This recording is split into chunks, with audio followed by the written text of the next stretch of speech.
दोहम्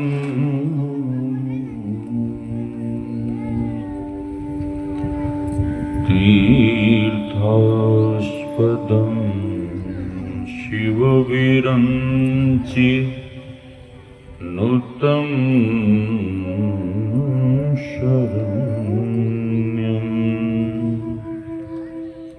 भृत्यार्तिहं व्रणतपालिभवाब्धिपोतम्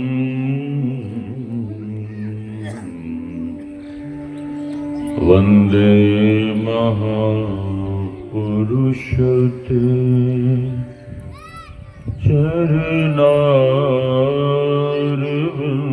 चरणारविन्दम् गुरुर्ब्रह्मा गुरुर्विष्णुः गुरुर्देवो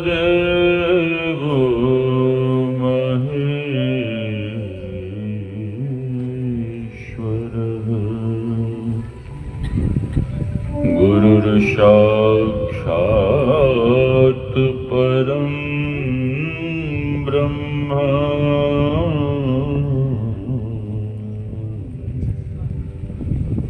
तस्मै श्री गुरवे नमः। धन्य धन्य सद्गुरु सुखदा महिमा कही न जाय। जो कछु कहूँ तुम्हारी कृपा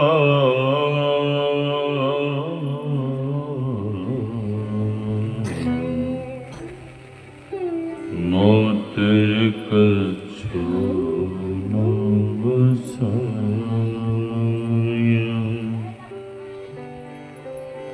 मेरा मुझ में कुछ नहीं, जो कुछ है गुरु तो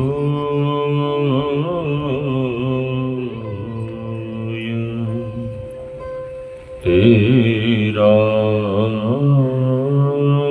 तुझको सौंपता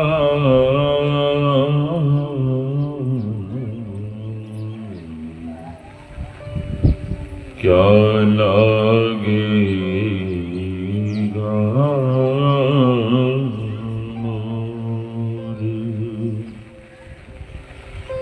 तेरा तुझको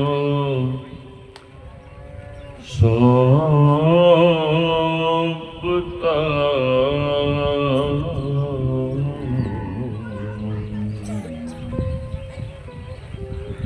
क्या लागेगा।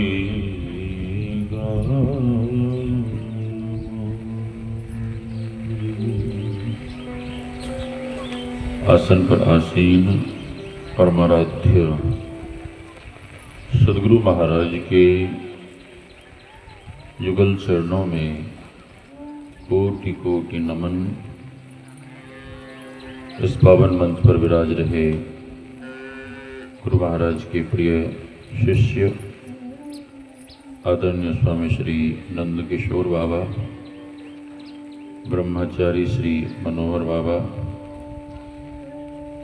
इस पावन ज्ञान यज्ञ में पधारे हुए पूज्य गुरुजन, सत्संग प्रेमी महानुभावों, माताओं एवं भक्तिमती बहनों, आप सबों के भीतर विराज रहे परमात्मा स्वरूप आत्मा को हम वंदन करते हैं, सी राम मैं सब जग जानी, करूं प्रणाम जोर जुग पानी। यही भाव लिए हम आप सत्संग ज्ञान रूपी गंगा में अवगाहन कर अपने तन, मन और अंतःकरण को शुद्ध तथा पवित्र बनावें।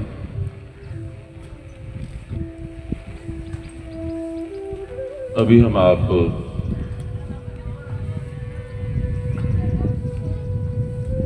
प्रिय पिताजी परमात्मा के प्रिय भक्त आदरणीय श्री फूलो बाबा के पौत्र के मुंडन संस्कार के सुअवसर पर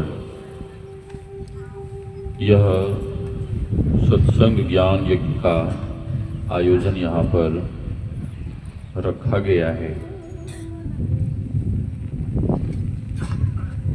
और कोई कार्यक्रम न कराकर सबसे पहले गुरुदेव को विराजमान कर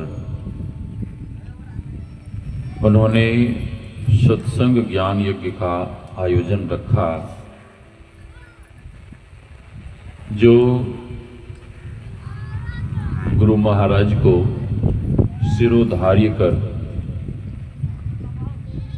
अपने सर पर गुरुदेव को विराजमान कर सिरोधार्य कर जो भी कोई शुभ कार्य करते हैं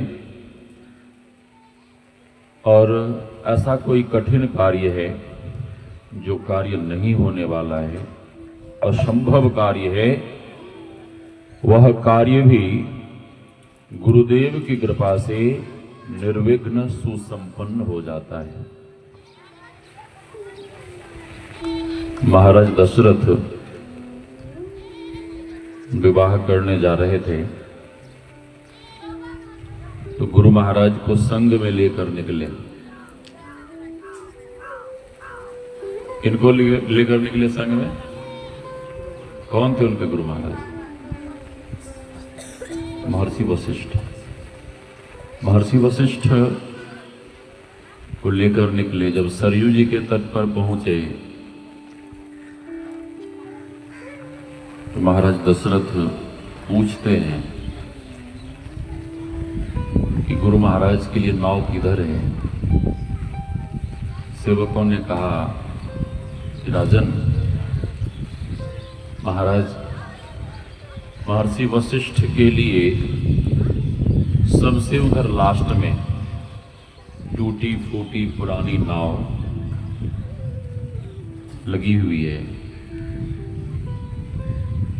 महाराज दशरथ उधर ही जाने लगे, उस पुरानी नाव की तरफ। सेवकों ने कहा कि महाराज ये क्या कर रहे हैं?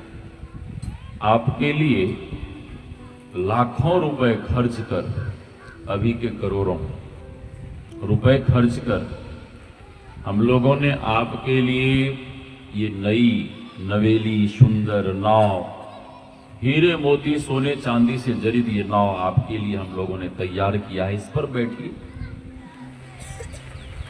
महाराज दशरथ कहते हैं इस नाव पर हमें साक्षात काल नजर आ रहा है। ये नैया पार लगेगी कि नहीं लगेगी, इसमें हमें संदेह है, संशय है।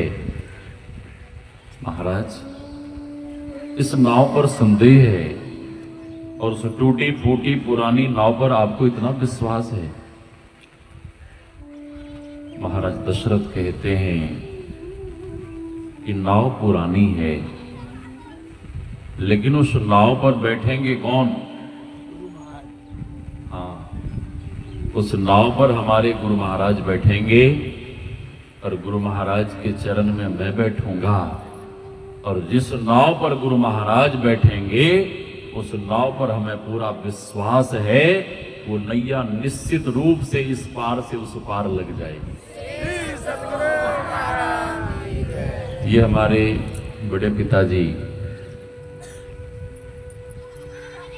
सबसे पहले मैं आने वाला नहीं था। ये मेरी जो बड़ी माँ है ना, बहुत निश्चल स्वभाव की है, मैंने बचपन से देखा है। सबसे अधिक निश्चल स्वभाव की है। ये और किसी से फोन करवाती तो मैं नहीं आता। ये अपने से जितने बार फोन की, अपने से फोन की। मैं अररिया डिस्ट्रिक्ट में एक कार्यक्रम को छोड़ के यहाँ आया हूँ। हाँ, इनका इतना स्नेह मिला है, इतना स्नेह मिला है कि कभी कभी मैं बाहर भी इनकी चर्चा करता हूँ तो ये बड़े पिताजी और मेरी जो बड़ी माँ है, कि सबसे पहले गुरु महाराज को विराजमान कर, उनका पूजन कर, इनके मन में हुआ, फिर आगे का जो भी शुभ कार्य है, शुभ संस्कार है, उसको हम करेंगे। हाँ,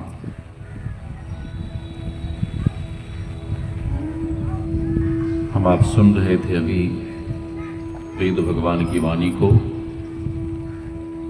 कि उस परम पिता परमात्मा को पाने के लिए सबसे पहले विश्वास की जरूरत है। ईशावास्योपनिषद का वह पावन मंत्र मैं आपको सुना देता हूं। गुरुदेव ने लिखने की कृपा की। ओम ईशावास्यमिद्गुं सर्वम यत किंचित जगत्याम जगत तेन त्यक्तेन भुंजीथा मां हृदः कस्य धनम। ईशावास्योपनिषद का कहना है वे परमात्मा सब जगह हैं, सर्वत्र, हरि व्यापक सर्वत्र समाना। God is everywhere. वे परमात्मा सब जगह हैं। God is appears out of love. सूर घनेर फिरे कन मांगत, पै पद सूर सुस्वाद कहाँ, करताल मंजीर बजावती हैं, मीरा मतवारी सी चाह कहाँ। वे परमात्मा सब जगह हैं। महापुरुष कहते हैं, लोग भगवान का भजन गाते हैं, लेकिन सूरदास जी महाराज वाला भाव कहाँ है। और जब तक सूरदास जी महाराज वाला भाव भीतर में नहीं होगा, तब तक परमात्मा कैसे मिलेंगे। महापुरुष कहते हैं, करताल मंजीर बजावती हैं। अभी भजन के समय आप लोग ताली बजा रहे थे ना। संत कहते हैं कि माताएं बहनें मंदिरों में भजन गाती हुई करताल मंजीरा तो बजाती हैं, लेकिन मीरा मतवारी सी चाह कहाँ। और जब तक मीरा मतवारी सी चाह, मीरा मतवारी जैसा प्रेम भीतर में नहीं होगा, तब तक भगवान कैसे मिलेंगे। मीराबाई को लोगों ने कितना सताया, कितना कष्ट दिया, और वो कहने लगी, जो मैं ये जानती प्रीत किए दुख होय, नगर ढिंढोरा पीटती प्रीत न करियो कोय। नगर ढिंढोरा पीटती प्रीत न करियो कोय। लोगों ने कहा, राणा ने कहा कि से भूत घर में रहने के लिए दे दो, खंडर में रहेगी, भूत प्रेत ऐसे इसको खा जाएंगे। लेकिन ऐसा कुछ नहीं हुआ। उस खंडर में, खंडर की साफ सफाई कर, भगवान को, इष्ट भगवान को विराजमान कर, बिल्कुल तन्मय, लगन, प्रेम, व्याकुलता के साथ इतना भजन करने लगे, इतना ध्यान की, इतना सत्संग की, कि ध्यान, भजन और सत्संग के प्रभाव से वहां जितने भूत प्रेत थे वो सभी भूत प्रेत जोनी से सदा सदा के लिए मुक्त हो गए। हाँ, सत्संग ध्यान के प्रभाव से। राणा ने कहा कि ऐसे नहीं मरेगी, विषधर सर्प इसको भेंट करो। भेजा गया। यह कहलवाया कि जब कह देना कि भगवान के गले का पहरा हुआ पुष्पमाल है। मीराबाई जैसे ही विषधर के पिटारे को खोलती है, था तो विषधर सर्प, लेकिन साधना और सत्संग भक्ति की शक्ति तो देखिए, था तो विषधर सर्प, लेकिन भक्ति की शक्ति और भगवान की कृपा से वो विषधर सर्प तुरंत उस माल में परिणत हो गया। और मीराबाई उस माल पहनकर भगवान नाम संकीर्तन करती हुई नाचने लगी। राणा ने कहा कि इसके लिए जहर तैयार करो, ऐसे नहीं मरेगी। जहर तैयार किया वैद्यराज ने। राज वैद्य ने सेवक गया स्वर्ण पात्र में लेकर, और सेवक कहता है कि ये भगवान का जूठन प्रसादी है। भगवान का क्या है? चरणामृत है, इसे पी लो, हाँ ग्रहण कर लो। और मीराबाई जैसे सुनी कि भगवान का भोग प्रसादी है, भगवान का चरणामृत है, सुनते ही दोनों हाथ से उस जहर के कटोरे को पकड़ लेती है और एक ही श्वास में सारा जहर पी जाती है। लेकिन भगवान की कृपा से वो जहर जो मारक था वो तारक हो गया। नाचने लगी। राणा ने कहा राजवैद्य को बुलाओ। वो मीरा से मिला हुआ होगा, कुछ रिश्वत, कुछ घूस या वो कुछ गहने जेवर दे दी होगी, ऐसे ही शरबत बना के भेज दिया। राजवैद्य पहुंचा। राणा कहता है कि इसके जीभ पे टपकाओ, कटोरे में जो लगा हुआ जहर इसके जीभ पे टपकाओ।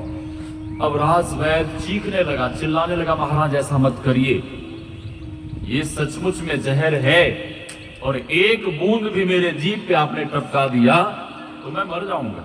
हाँ, राणा ने कहा इसका हाथ पैर बांधो और जबरदस्ती इसके जीभ पे टपकाओ। राणा के कहने पर सैनिकों ने वैसा ही किया। एक ही बूंद राजवैद्य के जीभ पर जैसे ही वो जहर टपकाया, वैसे ही राजवैद्य छटपटा के जमीन पे गिरा और तुरंत मर गया। अब उनके छोटे छोटे बच्चे सब लोग रो रहे हैं। परिवार के लोग विचार करने लगे कि राणा तो मार सकता है, राणा ने मार दिया, लेकिन वो जीवित नहीं कर सकता है। जो मीराबाई सारा जहर पीकर भी बिल्कुल स्वस्थ है, मस्त है, भगवान के भजन में लीन है, उसी की शरण जाना चाहिए, उसी के शरण में जाना चाहिए।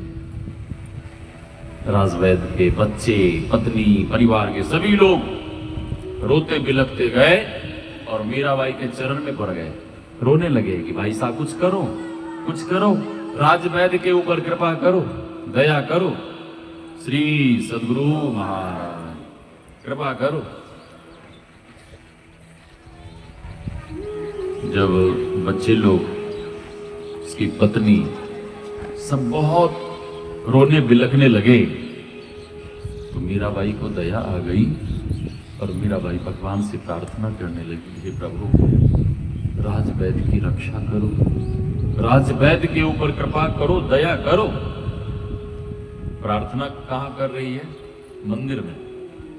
राजवैद्य मरा हुआ है कहाँ? राजमहल के भीतर, राजभवन में मरा हुआ है। प्रार्थना तो मंदिर में कर रही है।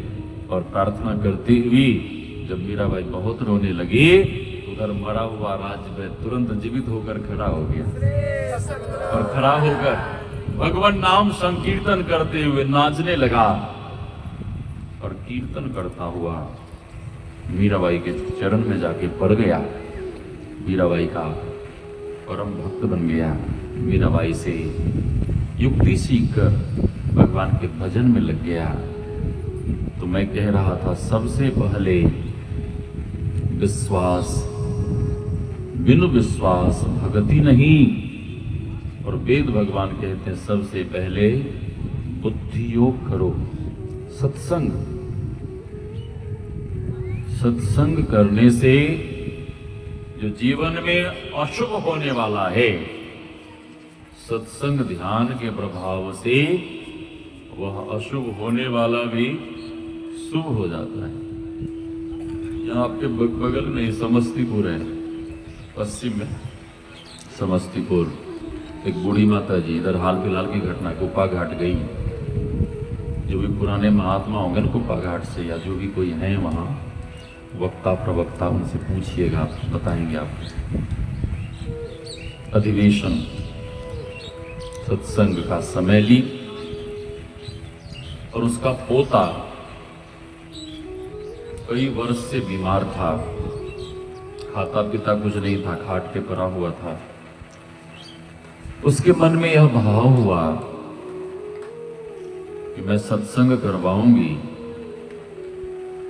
तो सत्संग के पुण्य प्रताप से मेरा बेटा, मेरा पोता स्वस्थ हो जाएगा, ठीक हो जाएगा। हाँ, ऐसी इच्छा लेकर वो सत्संग का आयोजन रखी। सारी तैयारियां होने लगी, सारी व्यवस्था बन गई। और जब सारी व्यवस्था बन गई, बस परसों सत्संग होने वाला था, आज ही उसका पोता मर गया। अब तो माई इतना दुखी हुई, इतना दुखी हुई, गुरु महाराज के विग्रह के सामने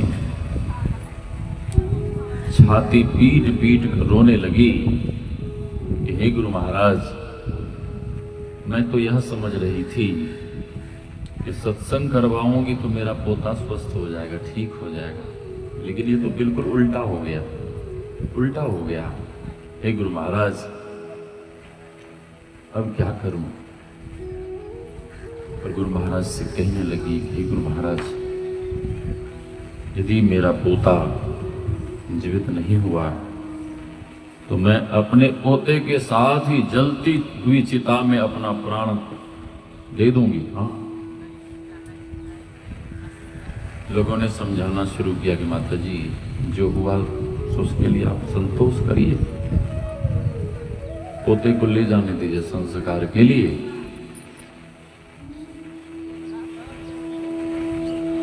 बूढ़ी माँ रोती हुई कहती है, ठीक है, चलिए, मैं भी संग में चलूंगी, मैं भी साथ में चलूंगी। निकली, वहां से चली, चिता बनाई गई। जैसे ही चिता बनी, अपने मरे हुए पोते को गोदी में लेकर चिता के ऊपर चढ़ के बैठ गई। अब लोगों ने कहा कि ये क्या कर रही हैं आप? ये आपके पोते का संस्कार होगा, आप नीचे उतरिए, आप क्यों चढ़ गई उस पे? वो रो रही है, कुछ बोल नहीं रही है। लोगों ने जब बहुत कुछ कहा, तब वो माई रोती हुई कहने लगी कि मैं अपने पोते के साथ ही प्राण दे दूंगी, आप लोग इस चिता को आग लगाइए, और आप लोग इस चिता को आग नहीं लगाएंगे तो मैं अपने से इस चिता को आग लगा लूंगी। लोगों ने बहुत समझाया, नहीं मानी। लोगों ने कहा कि जब ये नहीं मान रही है तो लगा दो, आप क्या करोगे, लगा दो। लोगों ने आग लगा दी, अग्नि जलने लगी, आग भी जल रही है, धुआं भी उठ रहा है, और वो माता जी अपने पोते को गोदी में लेकर बैठ गई और गुरु महाराज को याद करने लगी, गुरु महाराज से प्रार्थना करने लगी कि हे गुरु महाराज, मुझे मेरी चिंता नहीं है, लेकिन मेरे पोते के आत्मा को शांति प्रदान करने की कृपा करेंगे, दया करेंगे। प्रार्थना करती हुई बहुत जोर जोर से बिलक बिलक कर रोने लगी। भीतर से आदमी तब रोता है जब उसके सामने काल खड़ा हो, मौत, हाँ, उस समय आदमी भीतर से होता है। बहुत रोने लगी और गुरु महाराज से कह रही है कि हे गुरुदेव, मेरे पोते को अपने चरण में लगाकर रखने की कृपा करना। प्रार्थना करती हुई, गुरु महाराज को याद करती हुई बहुत जब रोने लगी तो उसी समय उसका मरा हुआ पोता जीवित होकर हाथ पैर चलाना शुरू कर दिया। ये इधर हाल फिलहाल की घटना है। हाथ पैर चलाने लगा। उस माई को लगा कि कहीं गुरु वो लगे चिता जलाने के लिए जो लोग आए थे, उन्होंने कहीं लकड़ी तो मेरे ऊपर नहीं फेंक दिया। हाँ, धीरे धीरे नेत्र खोलती हैं और जैसे ही आंख खोलती हैं तो देखती क्या है कि मेरा मरा हुआ पोता जीवित हो गया है। अब तो उसके खुशी का ठिकाना नहीं रहा। जैसे कि अनायास अचानक किसी को प्रसन्नता की बातें आप सुना दीजिए, खुशखबरी सुना दीजिए, और लोग इतने खुश हो जाते हैं, इतने प्रसन्न हो जाते हैं कि नेत्र से खुशी के आंसू झरझर बहने लगते हैं, झरने लगते हैं। हाँ, कई बार ऐसा होता है कि कोई सुखद समाचार सुनाता है और मानव इतना खुश हो जाता है, इतना प्रसन्न हो जाता है कि वो धन्यवाद ज्ञापन भी नहीं कर सकता। खुशखबरी सुनाने वालों को कुछ बोल नहीं सकता, मुख से आवाज नहीं निकलती। उस माई के साथ ऐसा ही हुआ। माई अपने पोते को गोदी में लेकर खड़ी हो गई और खड़ी होकर एक हाथ से पोते को पकड़ी हुई है और दूसरे हाथ से इशारा कर रही है, ऐसे ऐसे। अग्नि भी जल रही है, धुआं भी उठ रहा है, ठीक से किसी को कुछ दिख नहीं रहा है, लेकिन एक नवयुवक पश्चाताप कर रहा था, अपने आप को कोस रहा था कि हम लोग माई को नहीं बचा पाए, ये ठीक नहीं हुआ, ये बिल्कुल गलत हुआ। हाँ, उसके पोते का संस्कार होना चाहिए था, वो माई भी चली गई उसमें। वो देख भी रहा था, वो नवयुवक उधर ही, हाँ, अपने आप को भी कर रहा था कि मैं भी नहीं बचा पाया। जब बहुत गौर से वो देखने लगा तो देखता क्या है कि माई खड़ी होकर कुछ इशारा कर रही है, तो दूसरे को इशारा किया। दूसरे ने जब गौर से देखा तो दूसरे व्यक्ति ने कहा, रे, जिस बच्चे को हम लोग जलाने आए थे वो बच्चा तो जीवित होकर उस बूढ़ी माता की गोदी में हाथ पैर चला रहा है।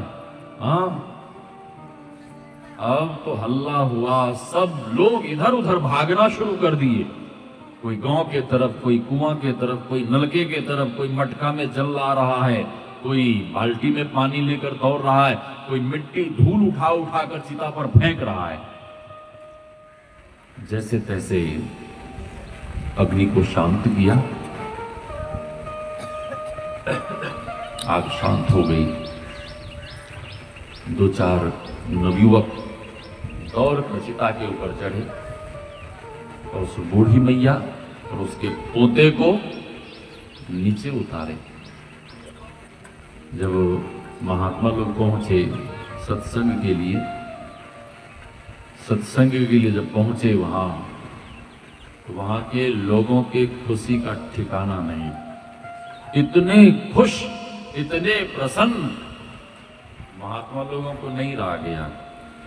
महात्मा लोगों ने पूछा कि सत्संग तो हम लोग करते रहते हैं, सत्संग में जाते रहते हैं, इस तरह की खुशी का माहौल हम लोगों ने कहीं नहीं देखा।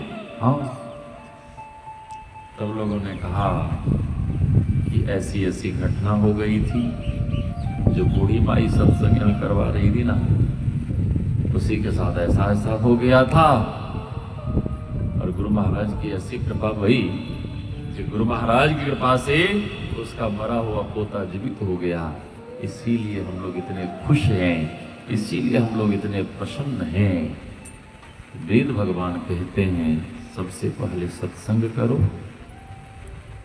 सत्संग करने से सद्गुरु की प्राप्ति होगी, और सद्गुरु की जब प्राप्ति होगी तभी सच्ची युक्ति मिलेगी। आजकल लोग मन ग्रंथ भक्ति कर रहे हैं। लोग कहते हैं कि जो मन है सो खाओ, जो मन है सो पियो, जो मन है सो करो, एक बार भगवान का नाम ले लो, बेड़ा पार हो जाए। नहीं हुआ, नहीं हुआ। रावण अपना शीश काट काट कर चढ़ाता था, उसका भी कल्याण नहीं हुआ। उसको मारने के लिए भगवान को खुद आना पड़ा। भस्मासुर ने भक्ति की थी, भगवान को आना पड़ा भस्म करने के लिए। हिरण्यकशिपु हिरण्याक्ष ने मन ग्रंथ भक्ति की थी, कल्याण नहीं हुआ। उस कलयुग में साधारण मानव का मन ग्रंथ भक्ति से कल्याण हो जाए असंभव है। स्वामी सुखदेवानंद जी महाराज कहा करते थे, गुरुआ मन मन गाजत है चिलवा से कछु लेव, चिलवा मन मन सोचत है गुरु को कछु न देव। आंधर गुरु बहर चेला, दोनों नरक में ठेलम ठेला।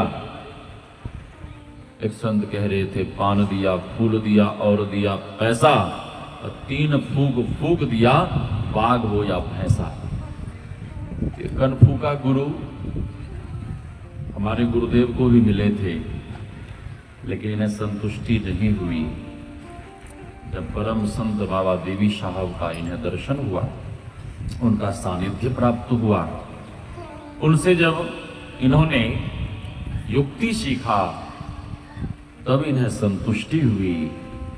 और परम संत बाबा देवी साहब ने कहने की कृपा की कि लाला, मैं जानता हूं। सेवक लोग कहते बाबा साहब से आप इतना क्यों डांटते हैं, इतना क्यों फटकारते हैं, ये दूर देश परदेश से आया है। तो बाबा साहब कहते, गरीब तुम लोग नहीं जानते, मैं जानता हूं। और बाबा साहब कहते कि सुनो, गुरु कुम्हार शिष्य कुंभ है। और वे कहते कि मैं जिस तरह से संत मत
डिवाइन लाइट, यही दिव्य प्रकाश है।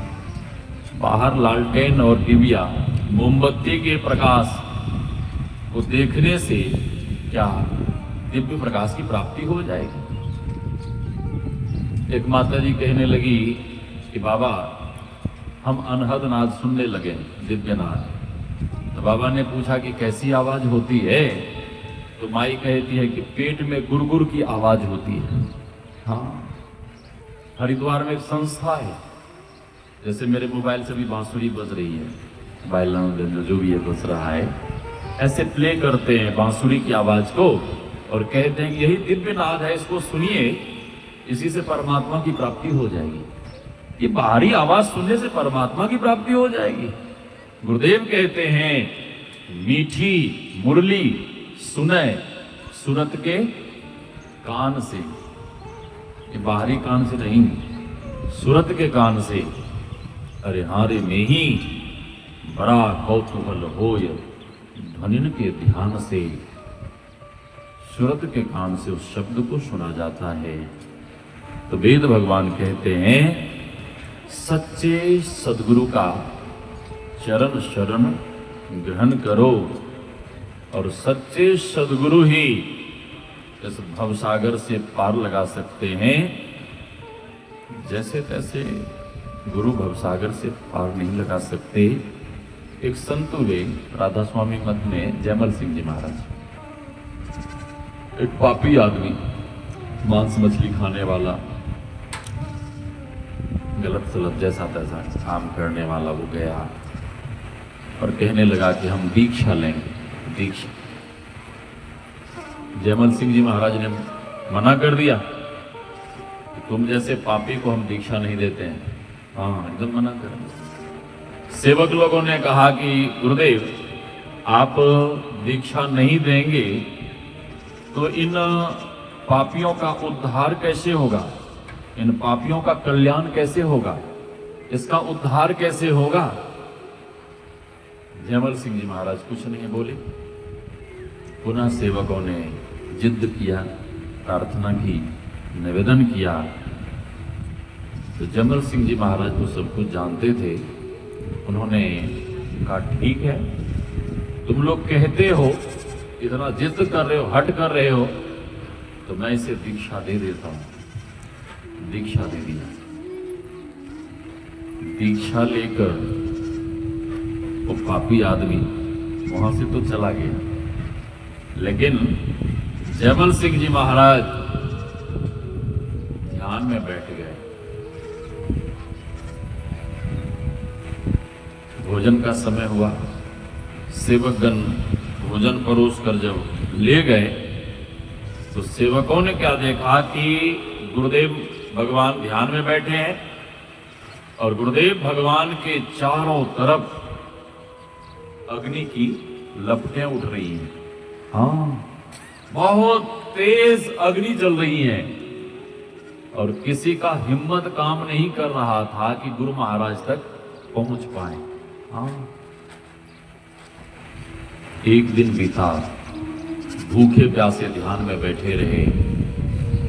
नित्य सेवक भोजन लेकर जाता, लेकिन थाल लेके फिर वापस आ जाता, वहां तक पहुंच नहीं पाता था। चारों तरफ अग्नि जल रही थी।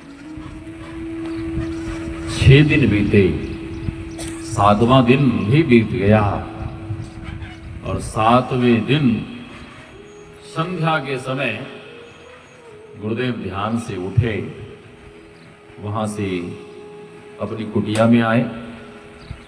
सभी सेवक चरण में पड़ गए।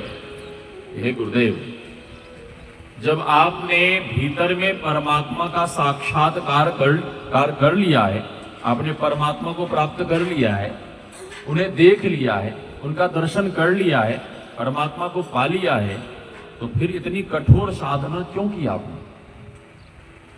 श्री सद्गुरु महाराज, ध्यान से सुनिए, इतनी साधना आपने क्यों की?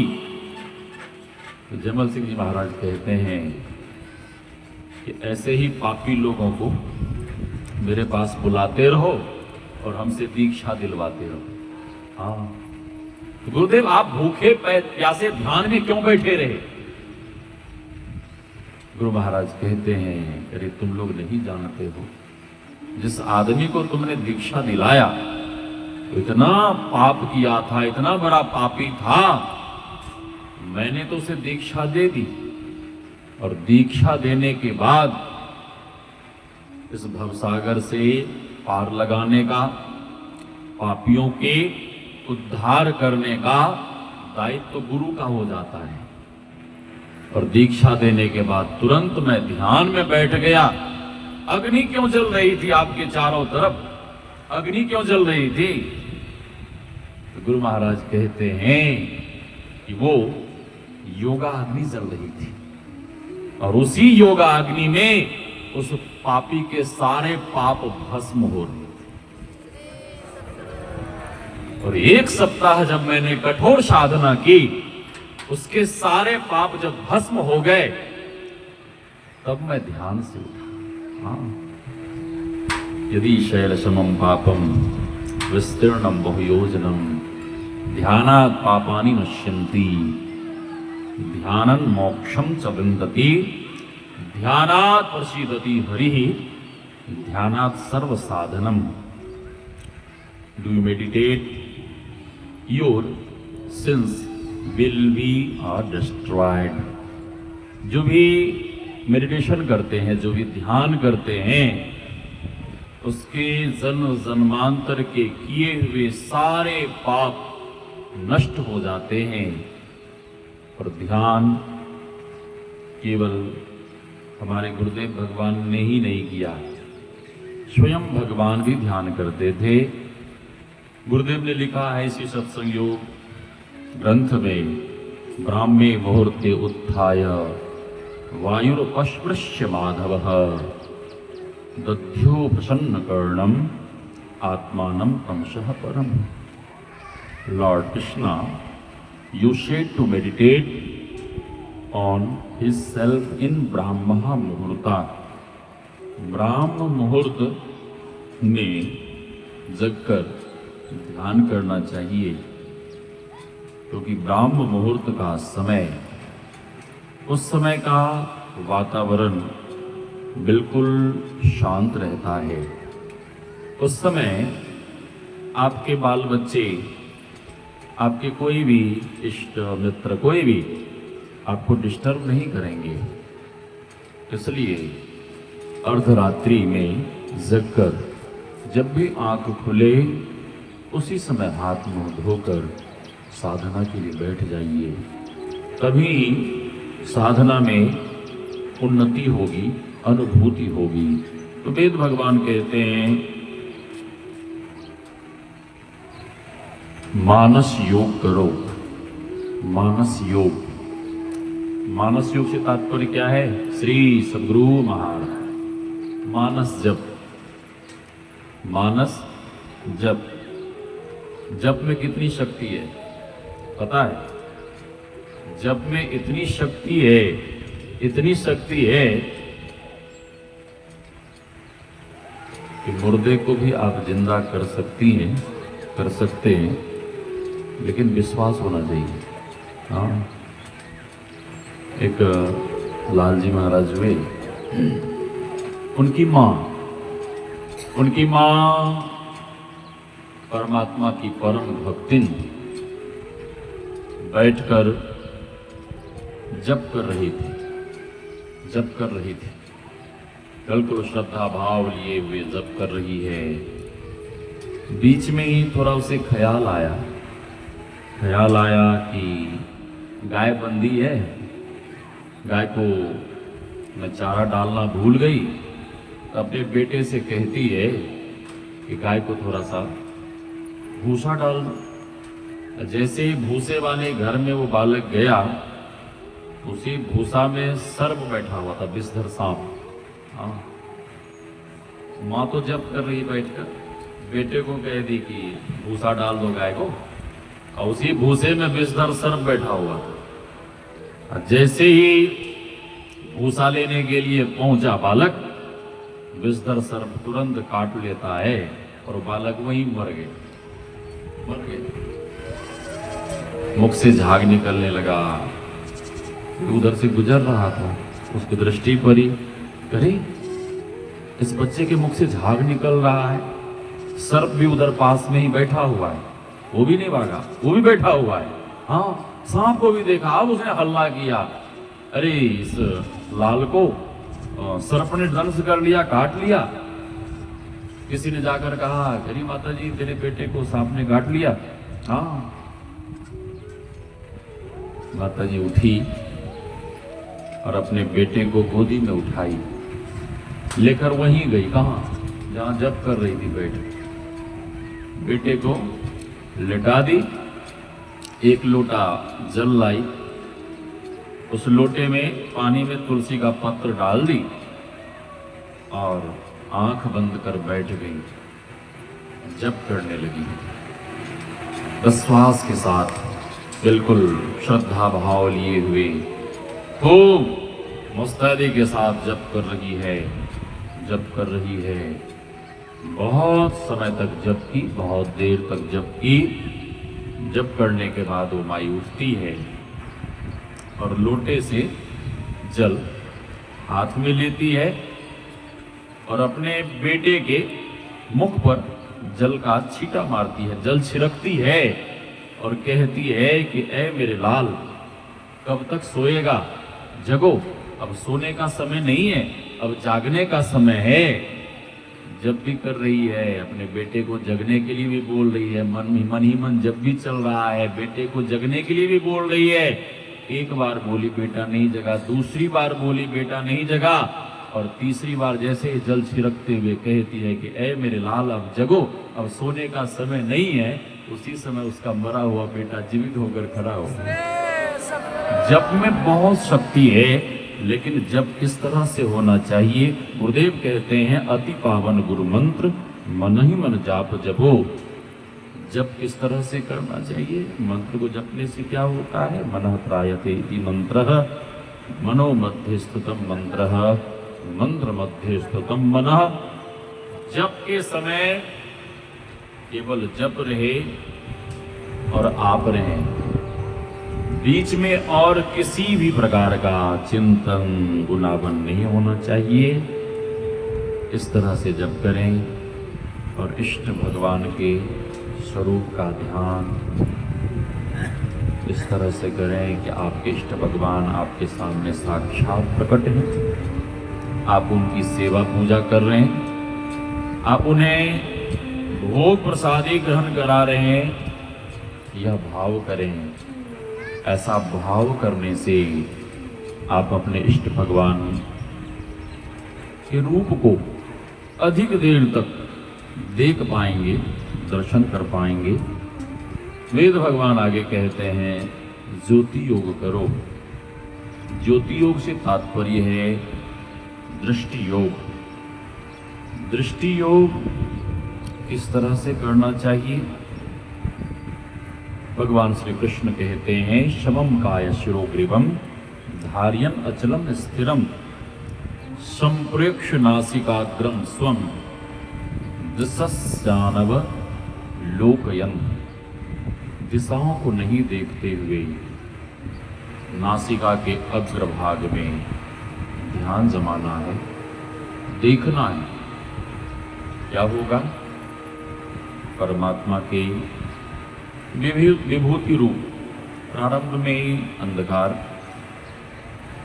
और अधिक साधना करने पर परमात्मा के विभूति रूप बिंदु का दर्शन।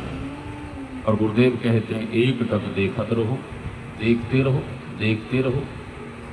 उसी बिंदु में सूरत का प्रवेश होगा और भीतर में कई रंगों के प्रकाश का दर्शन, और अधिक साधना करने पर पूर्ण प्रकाश की प्राप्ति हो जाएगी। गुरुदेव कहते हैं कि साधक को वही परमात्मीय शब्द सुनाई पड़ने लगता है। साधना की अंतिम क्रिया है नादानुसंधान। बहुत लोग कहते हैं कि मानस जब ठीक से होता नहीं है, मानस ध्यान भी ठीक से नहीं हो रहा है, तो नादानुसंधान की साधना कैसे करेंगे? समझिए, लोग नहीं समझते हैं और बस केवल मानस जप और मानस ध्यान में ही लगे रहते हैं। नहीं, आप अपना पूर्ण कल्याण चाहते हैं तो अधिक से अधिक समय तक सूक्ष्म साधना करिए। मन के सिमटाव के लिए, अंतःकरण के शुद्धि के लिए मानस जप और मानस ध्यान आवश्यक है। भीतर में परमात्मा को पाने के लिए, कुछ पाने के लिए आपको सूक्ष्म साधना करनी पड़ेगी। इसलिए जो भी पुराने साधक हैं उन्हें नादानुसंधान की साधना अवश्य करनी चाहिए। लोग क्वेश्चन करेंगे कि दृष्टियों की साधना में हमें कुछ अनुभूति हुई नहीं, हम नादानुसंधान की साधना कैसे करेंगे? तो गुरुदेव ने कहने की कृपा की, एक बिंदुता प्राप्त होने तक, एक बिंदुता की जब प्राप्ति हो जाए, उस बिंदु को पाने तक दृष्टियों की साधना अवश्य करनी चाहिए। और एक बिंदुता की प्राप्ति के लिए, बिंदु के दर्शन के लिए जो साधक यम नियम से 15 दिन या 1 महीने साधना करेगा, ध्यान करेगा, उसे एक बिंदुता की प्राप्ति हो जाएगी। और जब एक बिंदुता की प्राप्ति हो जाए तो साधक को नादानुसंधान की क्रिया में लग जाना चाहिए।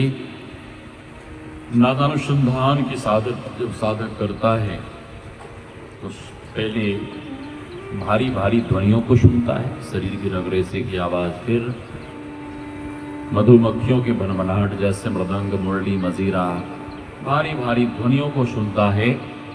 गुरुदेव कहते हैं साधक को यह कोशिश करनी चाहिए, यह प्रयास करना चाहिए, जो सबसे दूर का शब्द है परमात्मा शब्द, चुंबक शब्द सत्य है भाई, चुंबक शब्द लोक ले जाई, उस परमात्मा शब्द को सुनने का प्रयास करना चाहिए।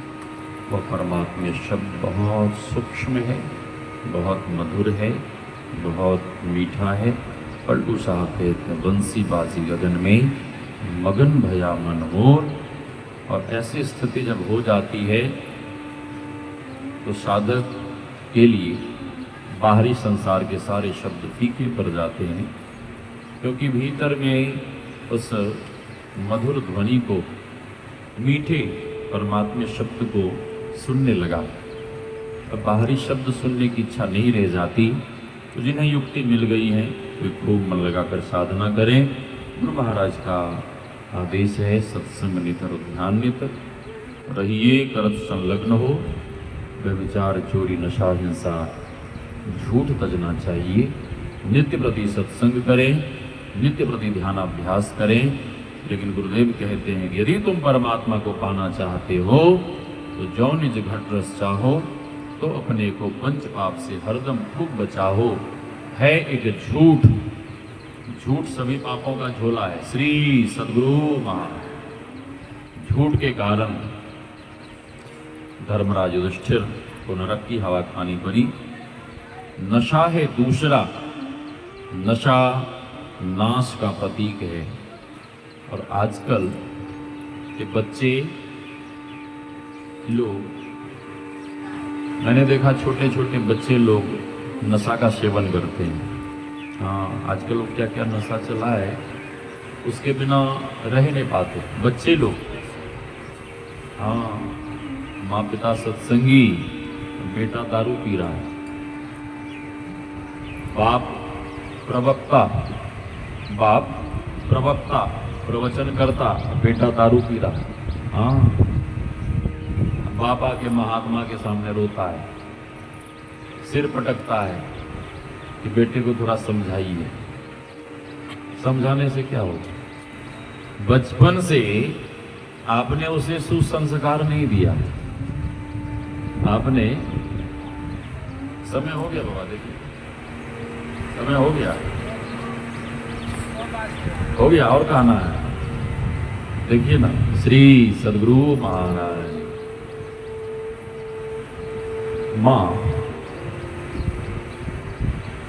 माँ एक ऐसी पवित्र भूमि है। माँ अपने पुत्र को जैसा बनाना चाहेगी बना सकती है। इस विषय पर अपराह्न में मैं सुना दूंगा, क्योंकि समय लगेगा बहुत। अपराह्न में सुनाऊंगा। श्री सद्गुरु महाराज की जय। नशा नाश का प्रतीक है।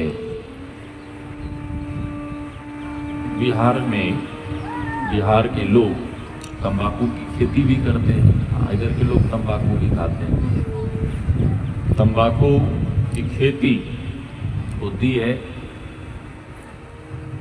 किसान उसकी कटाई करते हैं, तैयार होने के बाद कटाई करते हैं। कटाई कर उसकी झराई, साफ सफाई नहीं करते हैं, उस पर पूरा डस्ट भरा रहता है। हाँ, सीधे काट कर कहाँ सुखाते हैं? तिरपाल पे नहीं सुखाते, ऐसे रोड पे सड़क पे फेंक देते हैं सूखने के लिए। ठीक है,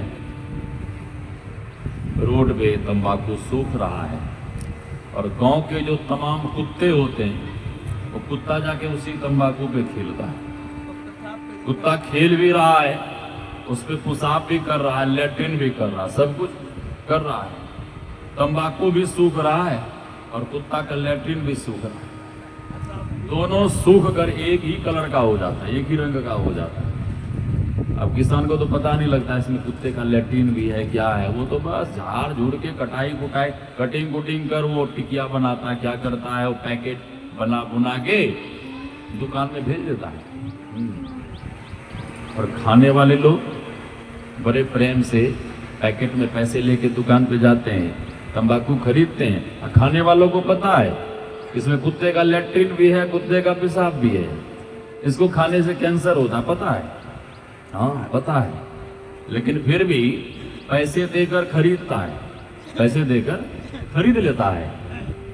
फिर उसे ख्याल आता है इसमें कुत्ते का लैट्रिन है, पेशाब है, कुत्ते वायरस है। तो वायरस निकालने के लिए तंबाकू खाने वाला क्या खरीदता है? साइड से चूना खरीदता है कि चूना डालने से और रगड़ने से 80 चुटकी 90 ताल, तब देखो भैया खैनी के हाल। खूब रगड़ाई करता है, इससे कुत्ते का लैट्रिन वाला वायरस कम से कम निकल जाए, लेकिन निकलता नहीं है। वो वायरस और उसी में मिक्स होता है। और वही कुत्ते के लैट्रिन वाला तंबाकू लोग बड़े प्रेम से उठाकर इस पवित्र मुख में डालता है।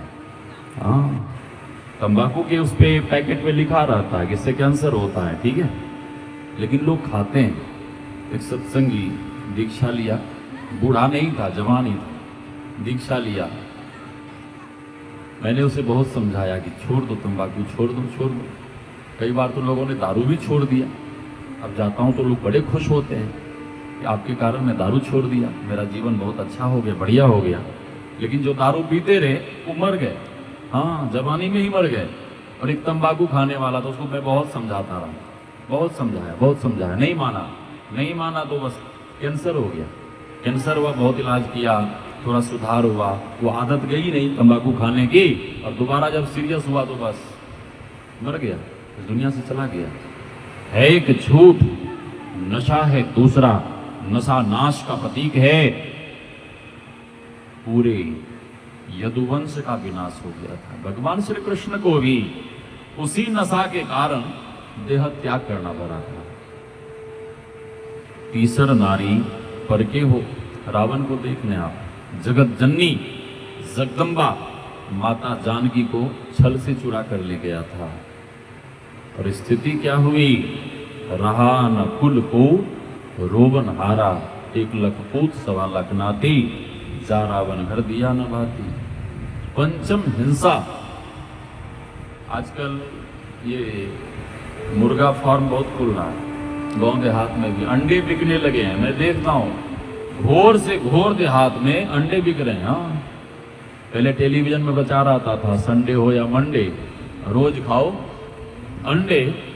एक संत ने कहा कि संडे हो या मंडे रोज खाओ अंडे। हाँ, खाओ, खूब खाओ, लेकिन यमराज के लगेंगे डंडे। और जब यमराज के लगेंगे डंडे तो मन हो जाएंगे ठंडे। हाँ, यमराज नहीं छोड़ेगा। बाबा कबीर कहते हैं, मांस मछलियां खात है, सुरापान से हेत, और सोनर जर से जाएंगे ज्यों मूली की खेत। ये मानव जीवन मिलने वाला नहीं है, 84 के चक्र में भेज दिए जाओगे। भगवान भेजेंगे, मैं नहीं, भगवान। बाबा कबीर कहते हैं, संत कभी मिथ्या नहीं बोलते, संत की वाणी अकाट्य होती है। बाबा कबीर कहते हैं कि जड़ मूल से चले जाओगे, पुनः ये मानव शरीर नहीं मिलेगा, 84 के चक्र में भेज दिए जाओगे। इसलिए हिंसा से बचिए। जाका गर तू काटी हो, सो फिर काटी तुहार। जिसका गला तुम काट रहे हो वो गला फिर तुम्हारा काटेगा।